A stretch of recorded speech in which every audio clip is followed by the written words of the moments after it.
James Parker had just pulled into his driveway, exhausted from another long day at work.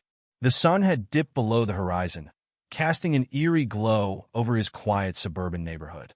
As he stepped out of his car and pressed the garage door remote, the heavy metal frame groaned to life, rolling down slowly. Then, screeching tires, a voice shouting, "Excuse me, what are you doing?" James turned sharply, his pulse quickening.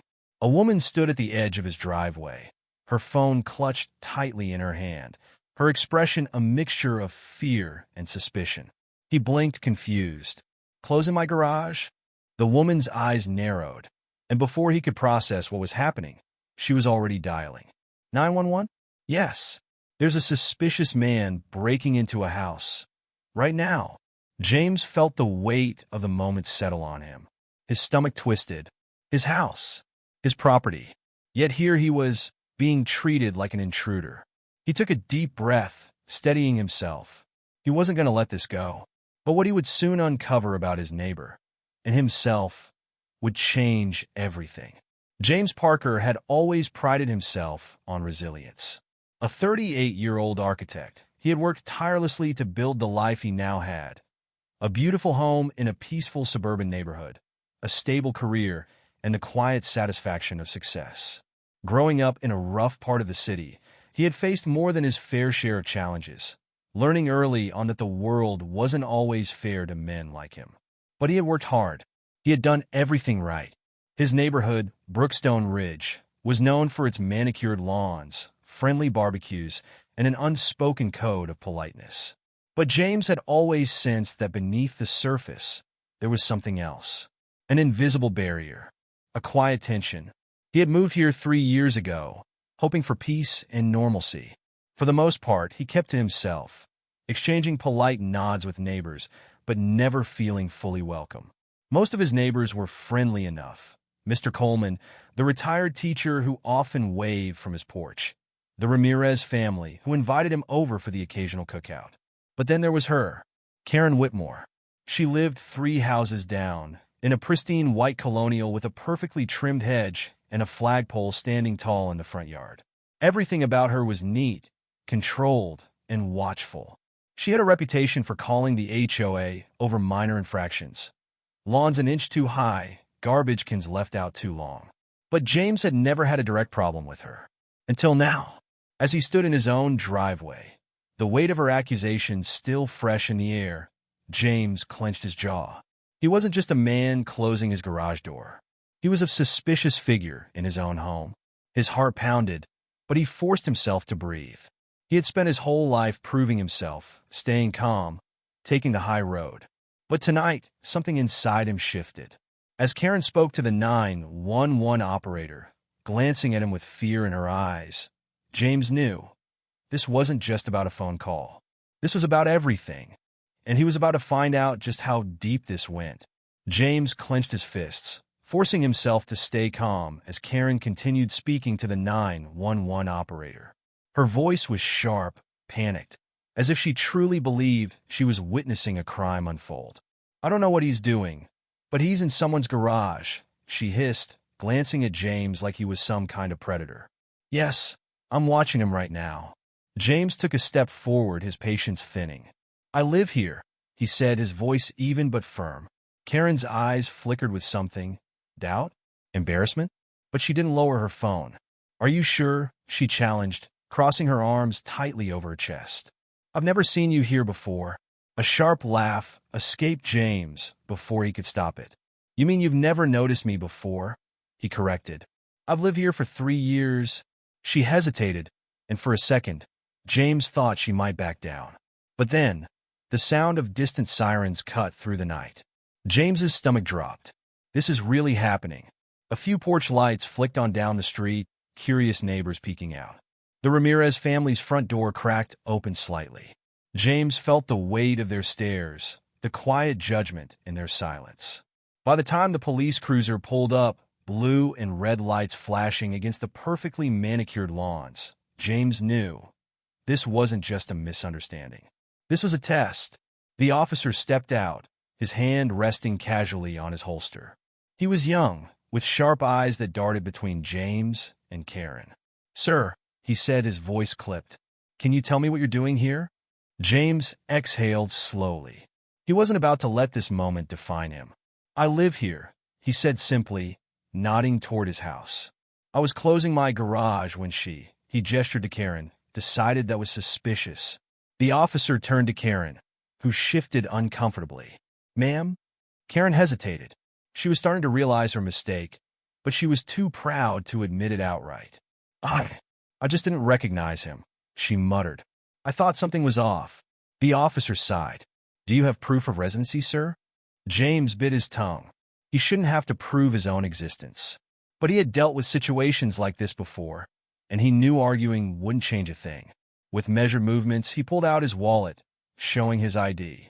The officer studied it for a moment, then nodded. "Looks like everything checks out." Karen's face was pale now. The weight of what she had done was sinking in, but James wasn't done. He looked her in the eye and said, "You should be careful about calling the cops on your neighbors. You never know what they might find out." Karen blinked, confused, because what James had discovered that night, the truth about Karen, her past, and the reason she was so afraid, was about to change everything. James stood in his driveway long after the officer left, his pulse still thrumming in his ears. Karen had retreated into her house without another word, but the damage was done. Even now, he could feel the weight of unseen eyes peeking from behind curtains, whispers forming before the night had fully settled. He had experienced moments like this before, being questioned in stores, double-checked at work functions, met with suspicion in spaces he had every right to occupy. But this was different. This was his home, and the fact that Karen had called the police on him, a man who had done nothing but mind his own business, made his blood boil. A deep sigh escaped him as he walked into his house, locking the door behind him. The familiar warmth of his home should have been comforting, but instead, it felt tainted. He had worked too hard to build this life, to prove he belonged, and now it felt like none of it mattered. The next morning, he tried to push the incident out of his mind, but the feeling lingered. At work, his hands hesitated over blueprints, his usual sharp focus dulled by the events of the night before. His best friend and co-worker, Marcus, noticed immediately. "All right, man. What's up? You're never this quiet," Marcus said, leaning against James's desk. James hesitated, then sighed. "Had a little situation with my neighbor last night." Marcus raised an eyebrow. "Define situation." "She called the cops on me." The words felt bitter in his mouth. Marcus let out a low whistle. "Man, seriously? What was the excuse?" "She didn't recognize me." James shook his head. After 3 years of living there, Marcus exhaled sharply, shaking his head. "You gonna let it slide?" James wanted to say yes. That was what he had always done. Let things go, take the high road, avoid confrontation. But something about last night had shifted something deep inside him. "No," he said firmly. "I'm not." That evening, he took a different route home, walking through the neighborhood instead of driving straight into his garage. He observed things he had never noticed before. The way people stiffened when he passed, the polite but distant nods that never turned into real conversation. This was supposed to be his neighborhood, but it felt like he was still an outsider. As he approached his house, he saw Karen standing in her front yard, pruning a rose bush. For a moment, he considered walking past her, but instead, he took a deep breath and approached. "Karen," he said evenly. She startled slightly, but recovered quickly. "James." There was a moment of silence between them, the air thick with unspoken words. "You do realize what could have happened last night, don't you?" His voice was calm, but there was an edge to it. Karen swallowed, avoiding his gaze. "I thought something was off. I was just trying to be cautious." "Cautious of what?" he pressed. "A man going into his own home?" She opened her mouth, then closed it again. Finally, she sighed. "I don't know." James studied her, trying to see past the defensiveness, past the surface. And then it clicked. She was afraid. Not of him, not really. Of something else. "You assume the worst of people, don't you?" he said quietly.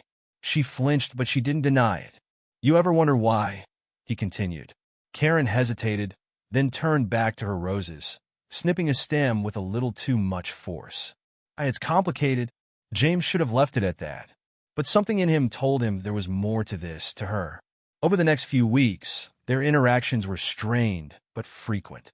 She still kept her distance, but James noticed something shift. She no longer averted her eyes when they passed each other. And then, one afternoon, as he was bringing his trash cans in, she spoke. "Do you ever feel like you're being watched?" she asked, almost too casually. James frowned. "What do you mean?" She hesitated, then shook her head. "Never mind." But James had caught the flicker of something in her eyes. Fear. That night, curiosity got the best of him. He started paying attention to Karen, to the neighborhood, to the little things. The way Karen always seemed on edge. The way a few of their neighbors seemed to have hushed conversations when they thought no one was looking. And then, one night, he saw it. A car, parked just down the street. Lights off, but definitely occupied. It wasn't anyone from the neighborhood. James had lived here long enough to know every car that belonged. But this one was unfamiliar. His skin prickled. Something wasn't right. James wasn't the type to jump to conclusions. But as the nights passed and the car reappeared, a sick feeling settled in his gut. He wasn't paranoid. Someone was watching. He wasn't sure why he did it, but one evening, he stepped outside and walked straight toward the car. As soon as he did, the engine roared to life, and the driver sped off. The next day, Karen was waiting for him. "You saw it, didn't you?" she asked. James nodded. "Who are they?" Karen pressed her lips together, her hands tightening around the sleeves of her sweater. "I don't know, but I think I know why they're watching me." For the first time, James saw something in her that he hadn't expected: vulnerability. And in that moment, he realized this wasn't just about last night's call. Something much bigger was happening. And now, James was part of it. James stood on Karen's porch, the weight of the moment pressing against him. The night was quiet, too quiet, as if the world itself was holding its breath. Karen looked pale, her usual stiff composure cracking at the edges. He had never seen her like this before, not guarded, not defensive, but truly afraid. "They've been watching me for weeks," she admitted, voice barely above a whisper. "I thought it was just my imagination at first, but then I started noticing patterns. The same car, the same people." She swallowed hard. "I think they know." James narrowed his eyes. "Know what?" Karen hesitated, gripping the edge of her door. Then, as if making a decision in real time, she pulled him inside and shut the door. "I used to work in finance," she began, her voice shaking. "I was married to a man named Richard Whitmore. He was powerful and corrupt. He laundered money for some very dangerous people." She exhaled sharply. "When I found out, I was terrified. But when I confronted him, he made it clear, if I exposed him, I wouldn't survive it." James listened intently, his mind racing. "I couldn't live like that," Karen continued. "So I gathered as much evidence as I could and went to the authorities. He was arrested, but his associates," her voice caught, "they swore they'd find me. I changed my name. I moved here. I thought I was safe." She met James's gaze. "But now, they've found me." James felt a slow burn of anger build inside him. He had spent weeks thinking she was nothing more than a bitter, privileged woman who saw him as a threat. But now, standing in her home, listening to her story, he saw the truth.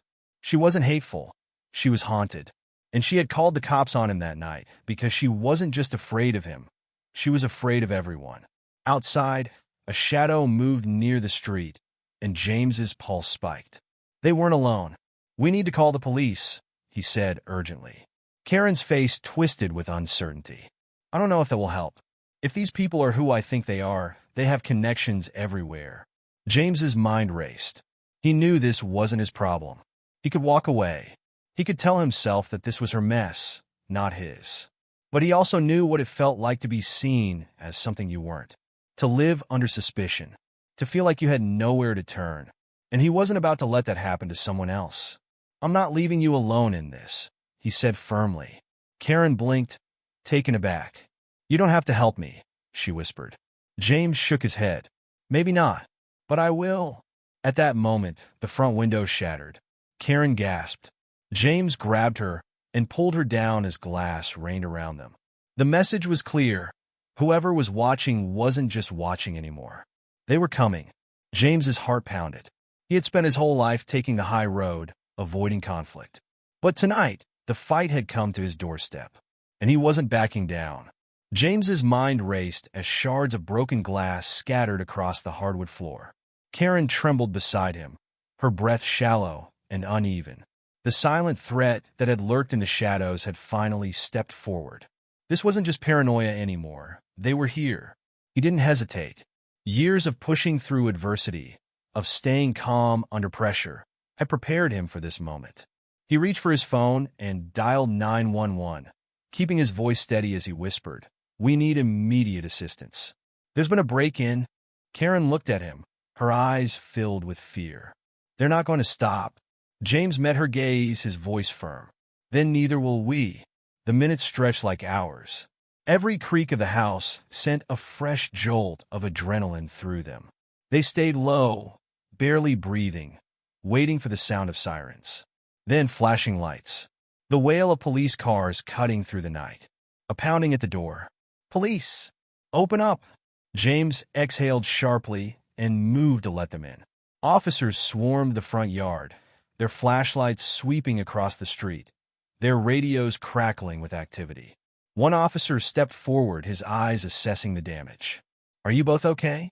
Karen nodded shakily. Whoever they are, they found me." James quickly recounted everything, the car, the patterns, the break-in. The lead officer exchanged a look with his partner and nodded. "We're going to check the area. If they're still around, we'll find them." James wrapped an arm around Karen's shoulder, steadying her as the weight of the moment settled in.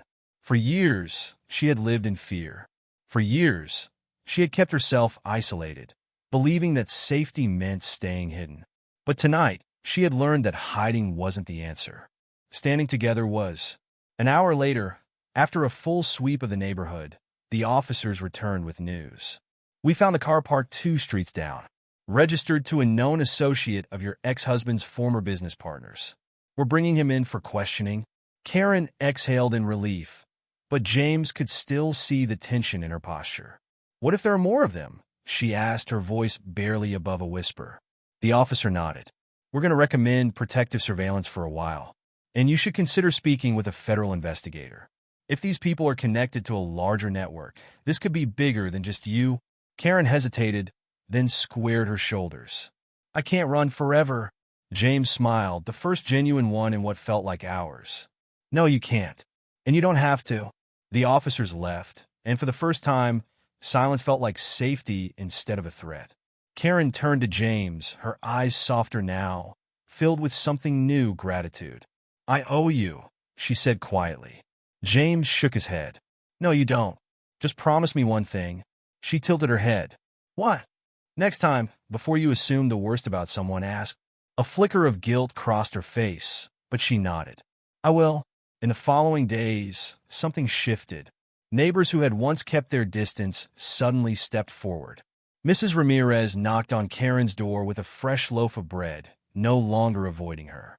Mr. Coleman from next door offered to help reinforce her windows. And Karen herself changed. She no longer walked with her head down, constantly looking over her shoulder. She started living again. One evening, as James watered his front lawn, Karen stepped onto her porch. "James," she called out. He turned. She hesitated, then smiled, small but genuine. "Thank you." James nodded. "Anytime." As the sun dipped below the horizon, a sense of peace settled over him.